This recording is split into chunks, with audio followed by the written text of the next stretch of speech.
వందే మాత్రం. నేను మీ journalist Navata. Welcome to our political.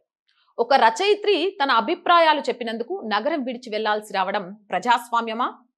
భావ ప్రకటన స్వేచ్ఛకు కేరాఫ్ గా చెప్పుకునే కోల్కతాలో ఒక రచయిత్రికి రక్షణ ఎందుకు లభించలేదు? కోల్కతా నుంచి వెళ్లాల్సిన పరిస్థితి ఎందుకు వచ్చింది? వామపక్ష పాలనలో మొదలైన ఈ వివాదం టీఎంసీ ప్రభుత్వ హయాంలో ఎందుకు పరిష్కారం కాలేదు? రాజకీయ ఓటు బ్యాంకు కోసం ప్రభుత్వాలు మౌనంగా ఉండిపోయాయా? దాదాపు 2 దశాబ్దాల తర్వాత ప్రముఖ రచయిత్రి తస్లిమా నస్రీన్ కోల్కతాకు తిరిగి రావడంతో పాత వివాదం మరోసారి తెరపైకొచ్చింది. ఒకప్పుడు సాహిత్యం, మహిళా హక్కులు, మతపరమైన అంశాలపై తన అభిప్రాయాలతో చర్చకు కారణమైన తస్లిమా 2007లో ఎదుర్కొన్న పరిస్థితులు ఇప్పుడు మళ్లీ రాజకీయ చర్చలకు దారితీస్తున్నాయి. బంగ్లాదేశ్ కి చెందిన తస్లిమా నస్రీన్ చాలా కాలంగా వివాదాస్పద రచయిత్రిగా గుర్తింపు పొందారు.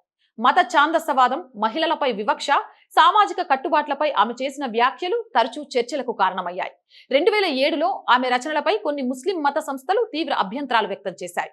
కోల్కతాలో నిరసనలు జరిగాయి. పరిస్థితులు ఉద్రిక్తంగా మారడంతో అప్పటి వామపక్ష ప్రభుత్వం ఆమెను నగరం విడిచి వెళ్లాల్సిందిగా చెప్పింది.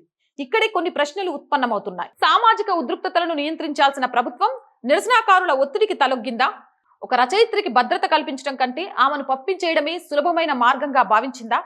పశ్చిమ బెంగాల్లో దశాబ్దాల పాటు అధికారంలో ఉన్న వామపక్ష ప్రభుత్వం తనను తాను ప్రగతిశీల, లౌకిక ప్రభుత్వంగా ప్రచారం చేసుకుంది. కానీ తస్లిమా నస్రీన్ వ్యవహారంలో మాత్రం ఆ ప్రభుత్వం విరుద్ధ నిర్ణయం తీసుకుందనే విమర్శలున్నాయి. భావ స్వేచ్ఛకు ప్రాధాన్యత ఇస్తామని చెప్పే కమ్యూనిస్టులు ఒక రచయిత్రి అభిప్రాయాల విషయంలో ఎందుకు వెనక్కి తగ్గిందనే ప్రశ్నలు వినిపిస్తున్నాయి. ప్రభుత్వం తన నిర్ణయాన్ని శాంతి భద్రతల పరిరక్షణ కోణంలో సమర్థించుకున్నప్పటికీ విమర్శకులు మాత్రం ఇది ఓ వర్గం ఒత్తిడికి లొంగడమే అని స్పష్టంగా అర్థమవుతుంది. టీఎంసీ అధికారంలోకి వచ్చిన తర్వాత పరిస్థితి మారిందా? లేదు. వామపక్ష ప్రభుత్వాన్ని ఓడించి అధికారంలోకి వచ్చిన తృణమూల్ కాంగ్రెస్ ప్రభుత్వం కూడా తర్వాతి కాలంలో ఈ అంశంపై విమర్శలు ఎదుర్కొంది. వామపక్షాల నిర్ణయాన్ని తప్పుబట్టిన టీఎంసీ అధికారంలోకి వచ్చిన తర్వాత తస్లిమాకు తిరిగి కోల్కతాలో స్థిరపడే అవకాశం ఎందుకు కల్పించలేదు? దీనికి సింపుల్ ఎగ్జాంపుల్ మైనారిటీ ఓట్లు. రాజకీయంగా మైనారిటీ ఓటర్ల ప్రాధాన్యత ఎక్కువగా ఉన్న బెంగాల్లో ఏ ప్రభుత్వమైనా సున్నితమైన మతపరమైన అంశాలపై జాగ్రత్తగా వ్యవహరిస్తుందని విశ్లేషకులు చెబుతారు. అయితే అదే సమయంలో ఒక రచయిత్రి హక్కులు, భావ ప్రకటన స్వేచ్ఛ వంటి రాజ్యాంగ విలువలను కూడా కాపాడాల్సిన బాధ్యత ప్రభుత్వాలపై ఉంటుందని వారు గుర్తు చేస్తున్నారు.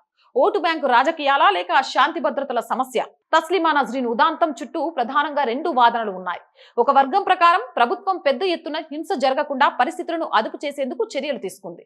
మరో వర్గం మాత్రం ఇలాంటి సందర్భంలోనే ప్రభుత్వం బలహీన వర్గాల ఒత్తిడికి కాకుండా రాజ్యాంగ విలువలకు కట్టుబడి ఉండాలని అంటోంది. ప్రజాస్వామ్యంలో ప్రభుత్వం ఎవరి భయంతో నిర్ణయాలు తీసుకోవాలి? ప్రజలందరి హక్కులు కాపాడాలా లేక రాజకీయ లెక్కలను చూసుకోవాలా అనేది. తస్లిమా నస్రీన్ విషయంలో మరో ముఖ్యమైన అంశం భావ ప్రకటన స్వేచ్ఛ.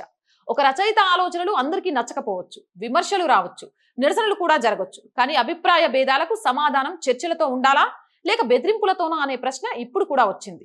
ఇప్పుడు తస్లిమా నస్రీన్ కోల్కతాకు తిరిగి రావడం కేవలం ఒక రచయిత్రి పర్యటనగా మిగలలేదు. ఇది బెంగాల్ రాజకీయ చరిత్రలో ఒక పాత అధ్యయనాన్ని మళ్లీ తెరిచింది. వామపక్ష ప్రభుత్వ హయాంలో తీసుకున్న నిర్ణయం, టీఎంసీ పాలనలో కొనసాగిన పరిస్థితులతో ఈ తరం వారికి అసలు ఏం జరిగింది అనే ఇప్పుడిప్పుడే అర్థమవుతుంది. తస్లిమా నస్రీన్ ఘటన ఒక వ్యక్తికి సంబంధించిన వివాదం మాత్రమే కాదు. ఇది ప్రజాస్వామ్యంలో భావ స్వేచ్ఛ, ప్రభుత్వ బాధ్యత, రాజకీయ ప్రయోజనాలు, ఓటు బ్యాంకు సమీకరణాల మధ్య ఉన్న సంఘర్షణను చూపించే ఉదాహరణగా నిలిచింది. ప్రజాస్వామ్యంలో అసహ్యమైన అభిప్రాయాన్ని కూడా ఎదుర్కోవాల్సిందే చర్చతోనా లేక నిషేధాలతోనా? ప్రభుత్వాలు ప్రజల హక్కులకు కాపలాదారులుగా ఉంటాయా లేక రాజకీయ సమీకరణాలకు అనుగుణంగా వ్యవహరిస్తాయా?